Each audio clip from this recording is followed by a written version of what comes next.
Bismillahirrahmanirrahim. Ila hadratin Nabil Mustafa Rasulullah sallallahu alaihi wasallam wa ala alihi wa azwajihi wa dzurriyyatihi wa alihi kiram wa ila hadrati musannafati kitab sahbiyan Muhammadin Muhammadin syafi ala hadrati Sanawi ibn Umar al-Jai wa ala hadrati wa sallam kiyasali asan pintan Syai'ulillahi lahumul fatihah. A'udzu billahi minasyaitonir rajim. Bismillahirrahmanirrahim. Alhamdulillahirabbil alamin. Arrahmanirrahim. Maliki yaumiddin. Iyyaka na'budu wa iyyaka nasta'in. Shiratal mustaqim. Shiratal ladzina an'amta 'alaihim ghairil maghdubi 'alaihim waladdallin. Bismillahirrahmanirrahim. Qala al-musannifu rahimakumullah. Wa nafa'ana bi'ulumihi fid dharain amin Allahumma amin. Bismillahirrahmanirrahim. Wa qala lan wis ngendika sapa Saleh Ibnu Abdul Qudus nggih min Bahil Tawil saking Bahar Tawil. Wa yudhiru aibal mar'i fil nasi bakhluhu wa yasturuhu anhum jami'an sakha'u ora pas. Wa yudhiru lan iku belajar arut nek ngono. Wa yudhiru lan nglahiraken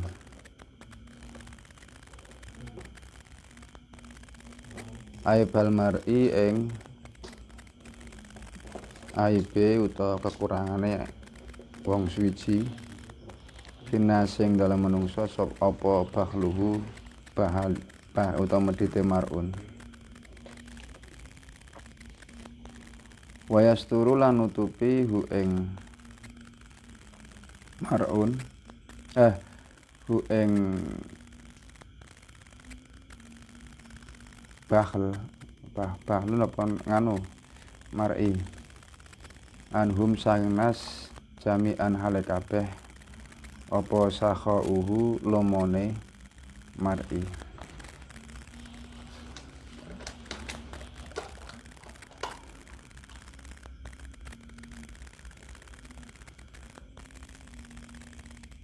Taghaddu nganggo tutup sapa sira biaswa bisakhai kelawan pakaiane wong kang lomo.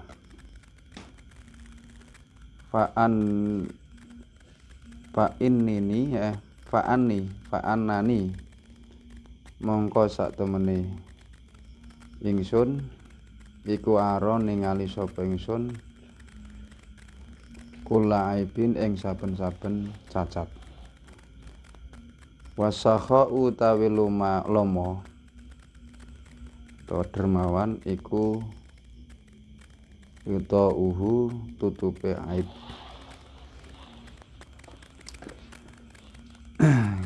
Ngendikane Syekh Saleh bin Abdul Qudus ya, bukan Kudus, orang Kudus itu bukan. Akan sangat jelas aib seseorang di tengah-tengah manusia karena orang tersebut medit, bakhil. Tetapi aib seseorang akan tertutupi di tengah-tengah manusia manakala orang itu dermawan atau lomo. Jadi wong medit kuwi ning tengah masyarakat kuwi ketok banget. Artinya aib atau cacat itu terlihat wong padha ora seneng. Nah, tapi sebaliknya orang yang lomo itu aib-aibnya seakan-akan menjadi hilang karena kedermawanan tadi.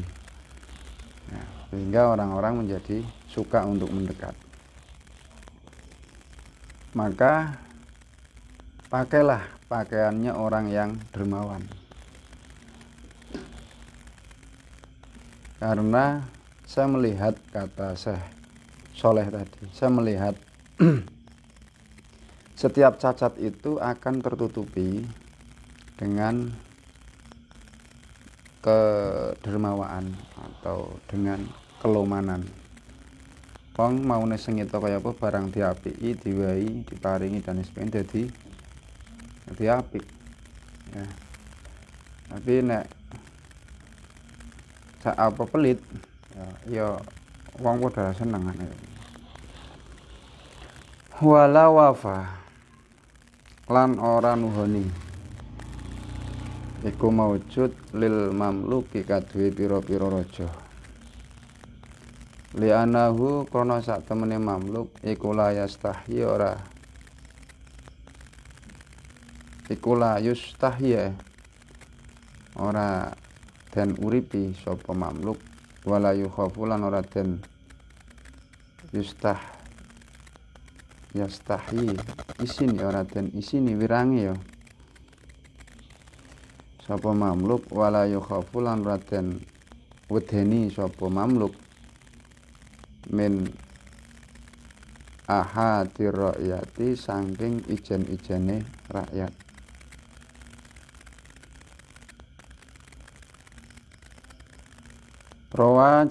Ruya dan ceritakan apa anau sak temen Kanjeng Nabi sallallahu alaihi wasallam.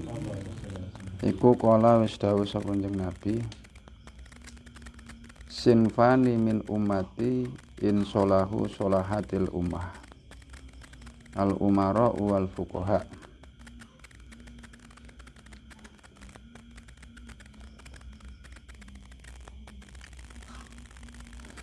Sinfani utawi golongan loro, pepantan loro, min ummati saking umat ingsun.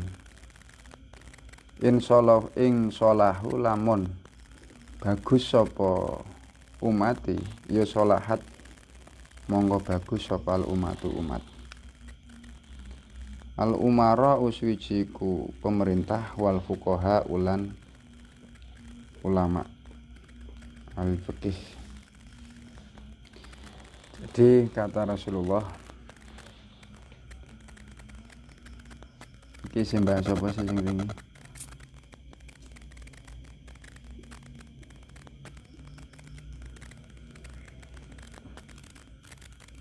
Bahasa wingi apa ora mutolaah kowe iki. Lali kabeh. Hasud ya. Jadi sifat hasud ya. Rusak apa hasud lawan 5 perkara.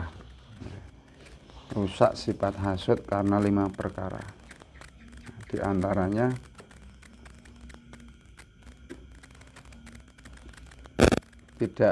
tidak menepati janji si pemerintah karena ada orang hasud. Sinfani min umati ya, kalau langsung mawon apa hadis Rasulullah.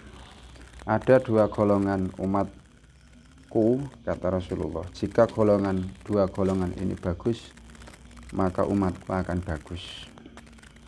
2 golongan itu siapa? Yang pertama umara atau pemerintah, dan yang kedua fuqaha atau ulama. Nah, kedua-dua itu jika duanya bagus maka kehidupan umat itu akan bagus juga.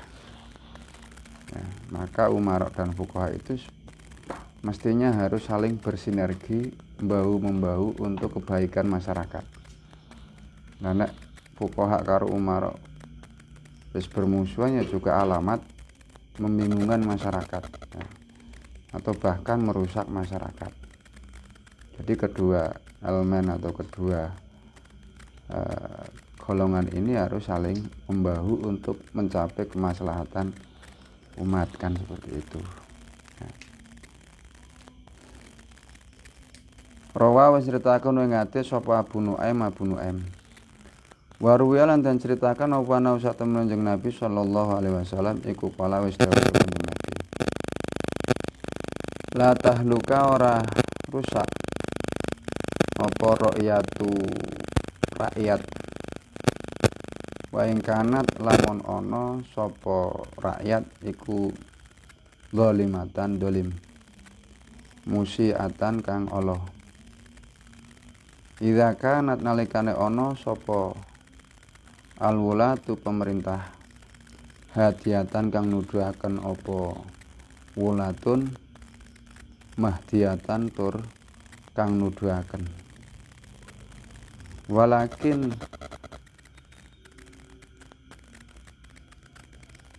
tahluku tetapine rusak apa rakyatu rakyat wa ing kanat lan senajan ana sapa rakyat iku hadiatan wong kang nuduhaken mahdiatan tur kang nuduhake idza kanat nalikane ana apa alwulatu pemerintah dolimatan iku dolim musiatan tur Allah rawahu Abu Nuaim.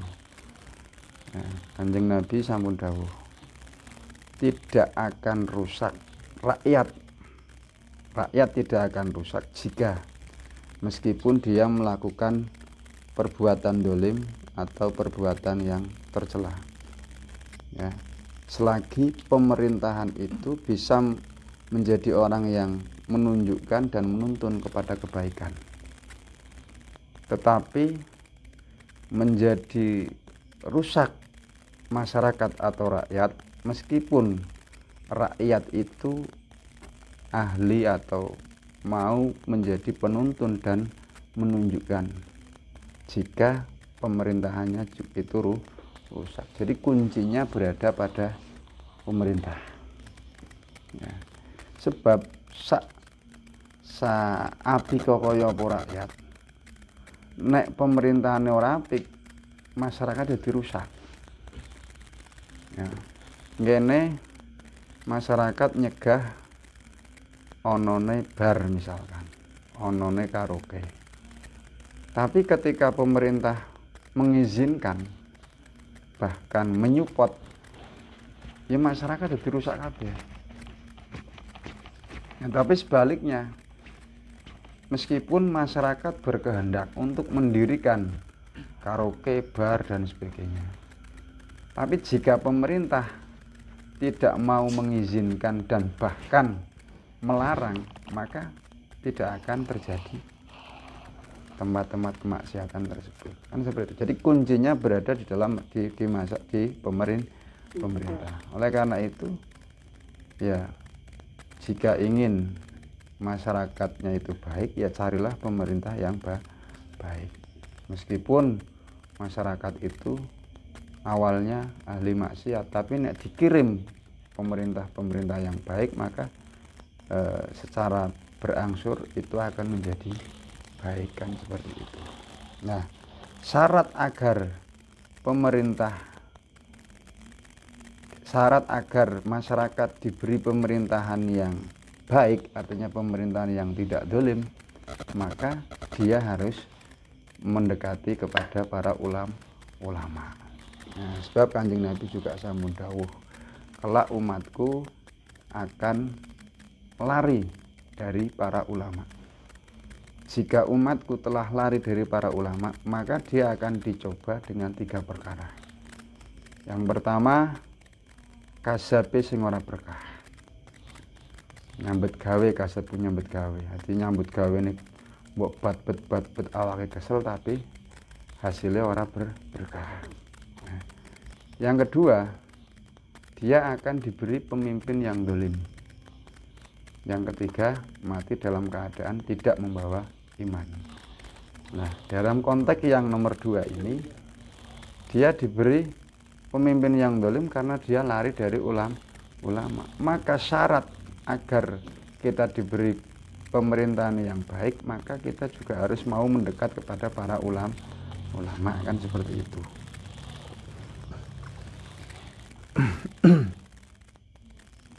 Mohon. Rawahu Abu Nuaim wa ruwalan ten ceritakan apa anna Abu Bakrin sak temene Abu Bakar iku angsyada apa gawe syair utawa nglagokke syair sapa Abu Bakar min bahril basit saking bahar basit. Idza arata syarifan nasi kulluhum fangdur ila malikin fi zawwi miskinin hasunat finnasi siratuhu wa dzaka yasluhu lidunya walidini. Idza arata nalikane ngarepaken sapa sira syarifan nasi ing mulyane menungso kulluhum yaskabehane nas.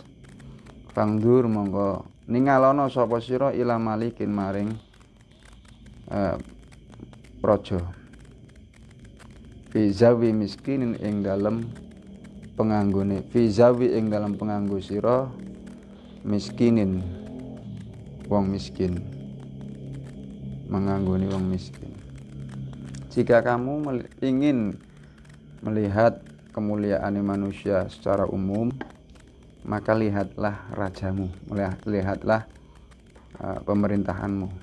Bagaimana pemerintahan itu memperlakukan orang-orang yang miskin, atau bagaimana malik atau raja itu mau atau mau untuk memakai pakaiannya orang miskin. Contohnya siapa? Contohnya Umar bin Khattab, Abu Bakar, dan para sahabat. Seperti Umar bin Khattab ketika melihat sahabatnya Umar bin Khattab melihat anaknya berpakaian compang-camping, tidak bisa membelikan pakaian meskipun beliau adalah cara saiki seorang presiden. Ya, disarankan oleh ajudane apa wazir lah, ya Amirul Mukminin, mbok kuwi anake di pokoke klambi sing anyar, ora ana kuwi ora ndek to. Ya kuwi utang-utang ngene sih. Lah nek aku utang sampean wani menjamin bahwa hidup saya itu akan sampai pada bulan berikutnya. Bahkan utang bon, istilah bon. Apa sampean menjamin uripku kuwi bisa sampai bulan depan sehingga bisa nyauri utangku. Nah, sahabat atau ajudan tadi nggak bisa jawab apa-apa, klakep, menang wis. Nah, artinya meskipun beliau itu seorang cara saiki presiden itu tidak memanfaatkan jabatannya, ya, tidak memanfaatkan kemuliaan, meskipun ya gampang baik jika bagian dari Baitul Mal untuk membelikan pakaian anaknya, tapi beliau tidak mau. Nah, mending wong kaya wong miskin mawon ora. Bahkan di suatu waktu ada seorang panglima yang masih Nasrani itu hendak menemui Sayyidina Umar. Nah, Sayyidina Umar itu tidak punya kantor, kantornya Sayyidina Umar itu di masjid. Ya, kantornya Sayyidina Umar itu di masjid. Nah, yang ditanya, ditakoki pas takuna masjid, di seorang khalifah ini, khalifah jenengan di, khalifah sampean di, yang sampai namanya masyhur sampai kemana-mana. Saya ingin ketemu orangnya kayak apa. Nah, ya sampean takon khalifah, ya saya inilah khalifah. Langsung kaget kan, kok iso khalifah jari sing namanya masyhur tekan kono kok berpakaian sangat sederhana sekali sebagaimana orang-orang biasa, seperti itu ya. Dan ternyata betul bahwa masyarakatnya juga mulia, masyarakatnya mulia, karena tadi pemimpinnya adalah pemimpin yang betul-betul memikirkan orang-orang miskin dan mau bersedia menjadi seperti orang miskin, sederhana ya. Wa dzakau ta mengkono-mengkono zawi miskin iku alladzi kang hasunat kang bagus finasing dalam menungso apa satratuhu siratuhu apa siratuhu kelakuane alladzi. Wa dzakau ta mengkono-mengkono zawi miskin iku yasluhu bagusake lid dunia marang dunyane walidin lan marang agamane. Jadi orang malik yang seperti itu orang yang bagus, baik di tengah-tengah masyarakat ya, dan kelakuannya juga bagus. Demikian pula bagus di dalam menata dunianya dan bagus di dalam menata agamanya. Wala sudada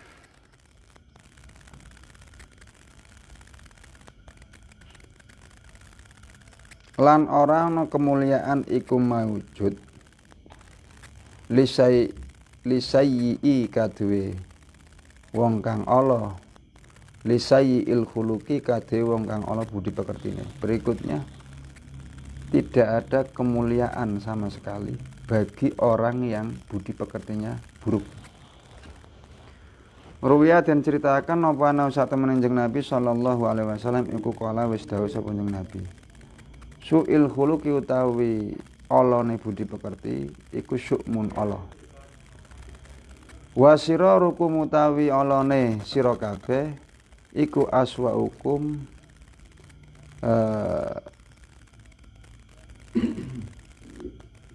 alane luwe ala-alane sira kabeh apane khuluqan pekertine. Jadi budi ala-alane budi pekerti itu Allah. Nah, kelakuan atau perilaku buruk itu ya itulah kejelekanmu. Itulah kejelekanmu. Itu dapat dilihat dari budi pekertimu. Jadi meskipun keburukan atau kejahatan seseorang itu sumbernya ada dalam hati dan pikiran, tetapi bisa dilihat dari perilaku yang terlihat. Nah, kalau perilaku yang terlihat ternyata kok buruk, maka sebenarnya itu menunjukkan bagaimana pola pikir dan hati seseorang itu. Rawahul Khatib. Rawa ceritakan ngate sapa Khatibu Khatib. Warawal dan ceritakan apa ana sak temen Kanjeng Nabi sallallahu alaihi wasallam iku kala wis ngendika sapa Kanjeng Nabi. Innal khalqa sak temene Oh iya. Innal khuluqa sayyi sak temene budi pekerti kang Allah iku yusidu rusak apa khuluq usayyi al amala ing perbuatan. Kama yufsidu kaya perkara yufsidu ngrusak apa al khallu apa ke cuka al asala ing madu. Sesungguhnya budi pekerti yang buruk itu akan merusak perbuatan atau amal sebagaimana seperti ngerusaknya cuka terhadap madu sing maune manis dadi kecut ora enak. Ya. Rawahul Asakir. Warwalan dan ceritakan apa anau sak temen Kanjeng Nabi sallallahu alaihi wasallam iku kala wis ngendika sapa Kanjeng Nabi. Ahabbu ibadillahi utawi luweh dan demen-demene kawulane Gusti Allah taala ilallahi marang Gusti Allah iku ahsanuhum luweh bagus-baguse ibad apane khuluqan budi pekertine. Jadi sebaik-baiknya kawula atau seorang hamba itu adalah mereka yang memiliki budi pekerti yang baik. Budi pekerti yang baik itu ya meliputi berbagai dimensi kehidupan. Artinya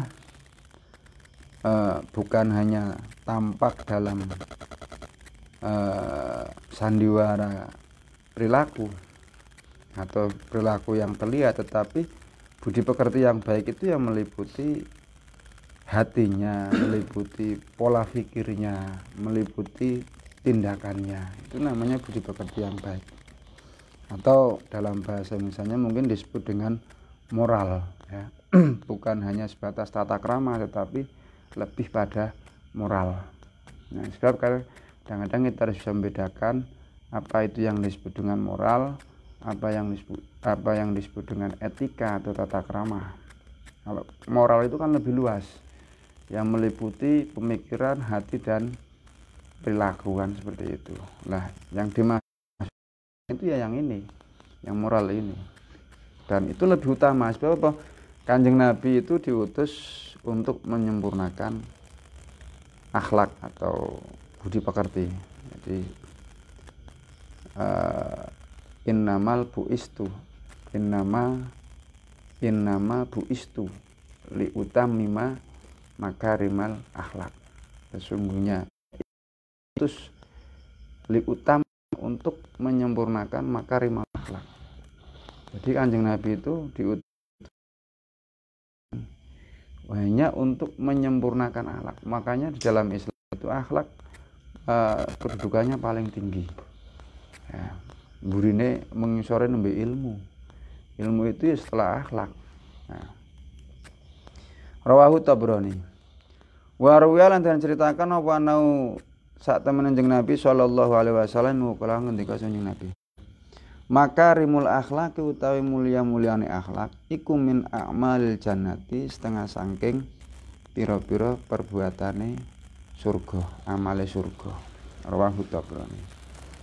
Wa sidalan nembang utawa ngetokaken syair sapa Ali bin Abi Thalib, artinya membuat syair Ali bin Abi Thalib radhiyallahu an min Bahril Basit. Innal makarima akhlaqu mutahharatun fal aqlu awwaluha wa dini saniha. Nah, iki meneh Sayyidina Ali ngendika cetha. Innal makarimal akhlaq sak temene pira-pira budi pekerti kang mulya mutahharatun kang den bersihaken dan suciaken. Fal aqlu tawi akal iku awaluha kawitane. Nah, berarti akhlak mengembangkan akhlakul karimah pertama akalnya, pemikirannya. Wadini yang kedua adalah agamanya. Nah, jadi agama itu ya dalam rangka menyempurnakan kemuliaan akhlak. Wal ilmu, kemudian ilmu salisaha iku nomor telune makarim. Jadi kemuliaan akhlak itu satu, bersih akale, pemikirannya bersih. Kemudian nomor dua, bersih agamane. Nomor tiga, bersih ilmune. Wal hilmu tawi aris itu bijaksana. Iku samina, iku rabiuha nomor 4. Wal judu tawi lomo iku khamisuha nomor 5. Nomor 5. Wal arfu tawi penggawean bagus utawa arif iku sadisuha nomor 7. Nomor 6 makarim. Wal birru tawi gawe bagus iku sabiuha nomor makarim. Wasabru tawi sabar iku saminuha nomor 8 makarim. Utawi syukur iku tasiuha nomor 9 makarim. Walayinu utawi lemes iku asyiruha kaping 10 makarim. Jadi makarimul akhlak itu adalah sesuatu yang bersih. Satu, bersih akale, akal yang baik. Kedua, agamanya. Jadi unsur-unsur makarimul akhlak itu pertama akal, kedua agama, tiga ilmu, keempat haris, ya. Nomor 5-nya adalah dermawan, arif atau baik. Kemudian nomor 7 adalah bagus perilakunya. Berikutnya lah sabar. Nomor 9 adalah syukur, dan nomor 10 adalah atine lemes. Atine lemes ki ora kaku, ora kolot. Wal muradu kang dan karapaken bil akli kelawan akal kama kaya perkara fil hadis ing dalam hadis. Ijtinabu iku ngedhoi apa akal maharimillahi, ijtinabu maharimillahi ngedhoi pira-pira larangane Allah. Wa ada'u faraidillahi lan nekani pira-pira perdune Allah. Nah, yang dimaksud akal di sini adalah akal yang menjauhi dari sesuatu yang diharamkan Allah dan melakukan apa yang diperintahkan Allah. Artinya akal itu digunakan untuk menggali dan mengendalikan diri untuk menjauhi larangannya Allah dan untuk mengerjakan apa yang diperintahkan oleh Allah. Karena akal ini merupakan nahkoda. Ya, akal ini